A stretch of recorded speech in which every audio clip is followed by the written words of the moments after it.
वो मुगलों के साथ भी थे, अंग्रेज़ों के साथ भी थे, सिखों के भी साथ थे और आज के इस्टेब्लिशमेंट के भी साथ हैं, हर हुकूमती पार्टी के साथ होते हैं। मेरा गिला तो अपने तहसील प्रधान खान के लोगों पर है, जिनको ये नहीं पता कि हमारा दोस्त कौन है, दुश्मन कौन है। ये अपने बेटे ज़बह करते हैं और शीखों के बच्चे पालते हैं। मुकाबला मेरा तो उनसे है ही नहीं, वो तीनों मुझसे नालायक हैं। मुझे वो लिस्ट दे दें कि जो उन्होंने यहाँ काम कराए हैं। जो कहते हैं मैंने सड़कें बनाई हैं, वो सारी सड़कें बनी हुई थी, उनकी मुरम्मत के नाम पर उन्होंने नए फंड निकाल कर खा गए हैं। तो उसके बाद हमें तो ऐसे ही जैसे हराम का बच्चा होता है जो उधर मर्जी फेंक देते हैं।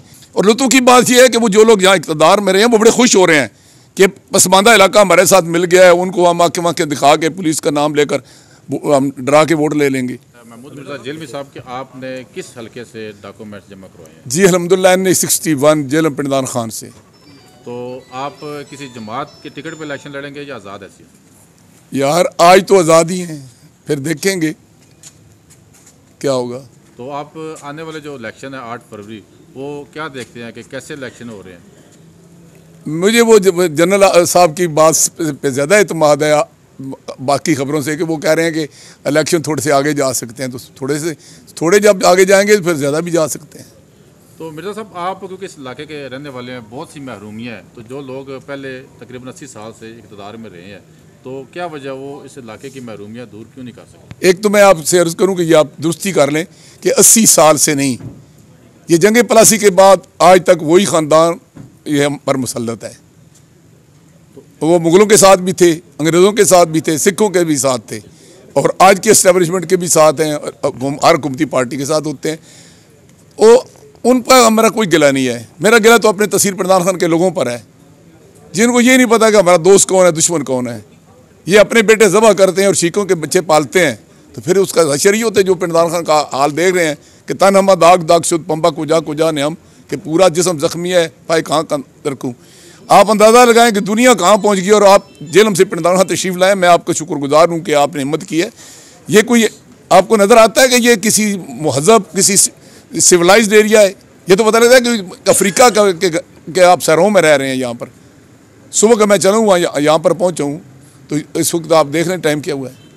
तो मिर्ज़ा साहब ये जो इलाके की महरूमियाँ है, इसको आप कैसे हल करेंगे? कौन सी तरजीहात होंगी तो अगर आपको मौका मिलता?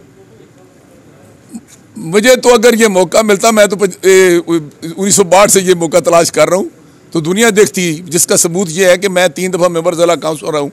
जो बच्चे मैंने नौकर कराए हैं, जो मैंने बिजलियाँ दी हैं, जो स्कूल बनवाए हैं, जो सड़कें दी हैं, जो अस्पताल बनवाए हैं, जो डिस्पेंसरियाँ बनवाई हैं, और रिकॉर्ड है मेरे साथ। तो ये MNA MP कंपेयर नहीं कर सकते कि एक छोटे से ओहदे पर रहते हुए इतना काम किया है।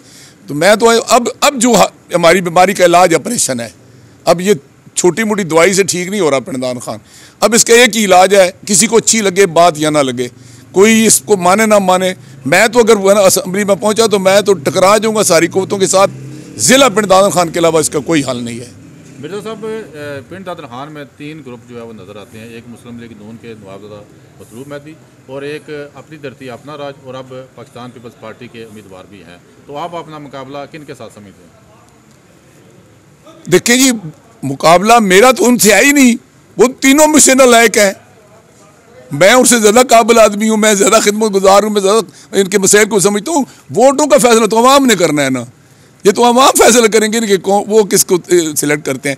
अब देखिए ना आप, ये एक शहद की मक्खी उड़ती है वो फूल पर बैठती है, एक बबून उड़ता है वो गंदगी पर बैठता है। हमारे इलाके के लोगों को ये फैसला करना होगा कि उन्होंने शहद की मक्खी बनना है या बबून बनना है। मिर्ज़ा साहब, फवाद चौधरी ने अपने दौरे इक़्तिदार में बहुत बड़े बड़े मंसूबे जो हैं वो उन पर काम शुरू करवाया है, चाहे वो डबल रोड हो, चाहे नहर हो, चाहे ट्रामा सेंटर हो, इस तरह के, चाहे पासपोर्ट ऑफिस हो। तो आप नहीं समझते कि इस इतने काम करवाने के बाद वो आवाम जो है वो किसी और को वोट देगी? बात यह है कि भाई नौसरबाजी में उनका कमाल है कि ये जो नौसरबाज होते हैं ना, सामने आप दिखाते हैं कुछ नज़र नहीं आता, वो असल हकीकत होती नहीं है वो, लेकिन वो सारा कुछ बता देते हैं। मेरा तो एक मुतालबा है, मुझे वो लिस्ट दे दें कि जो उन्होंने यहाँ काम कराए हैं। मैं एक एक हिस्ट्री बता दूंगा। जो कहते हैं मैंने सड़कें बनाई हैं, वो सारी सड़कें बनी हुई थी, उनकी मुरम्मत के नाम पर उन्होंने नए फंड निकाल कर खा गए हैं।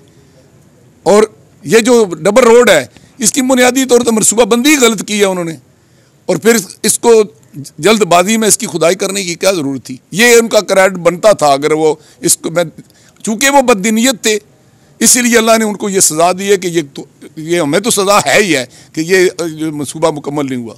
जो नई हल्का बनी हुई है N61 का, जैसे डुमेली और थाना दीना की यूनियन कौंसिल भी इसमें शामिल कर दी गई है, तो आप ये जो साबका हमारे सियासतदान हैं उनको क्या कहेंगे कि उन्होंने इसमें कोई किरदार जो अदा किया वो सही अदा किया? ये मैं हमारे साथ 1970-85 से ये हो रहा था, जब जिला चकवाल अलग हुआ ना, तो उसके बाद हमें तो ऐसे ही जैसे हराम का बच्चा होता है जो उधर मर्जी फेंक देते हैं, तो उस वक्त ये मेरे साथ सुहावा लगा दिया था, दीना लगा दिया था, और हमारे ऊपर मुसल्लत बाहर से लोग होते थे, हमारा बंदा नहीं मुंतखब हो सकता था। लेकिन हुआ क्या कि हमने इस पर जदोजहद की। 2002 के इलेक्शन में मैं और कर्नल ताज हाई कोर्ट में पहुंची और ये हल्का बंदी हमारी तजवीज़ करदा थी जो गुज़श्ता 3-4 इलेक्शनों में जिस पर अमल दरामद हुआ है। ये बहुत बड़ी हमारे साथ ज़्यादती हुई है। आप अंदाज़ा लगाएं ना कि 4 तहसीलें हैं, सुहावा भी हमारे साथ शामिल है, दीना भी हमारे साथ शामिल है, जेल भी शामिल है, पिंडदान खान भी है। कोई लावारसों की या हमारे साथ बेमुरवती की इंतहा की गई है। और लुत्फ़ की बात यह है कि वो जो लोग यहाँ इक़्तिदार में रहे हैं वो बड़े खुश हो रहे हैं कि पसमानदा इलाका हमारे साथ मिल गया है, उनको हम आके वहाँ के दिखा के पुलिस का नाम लेकर हम डरा के वोट ले लेंगे।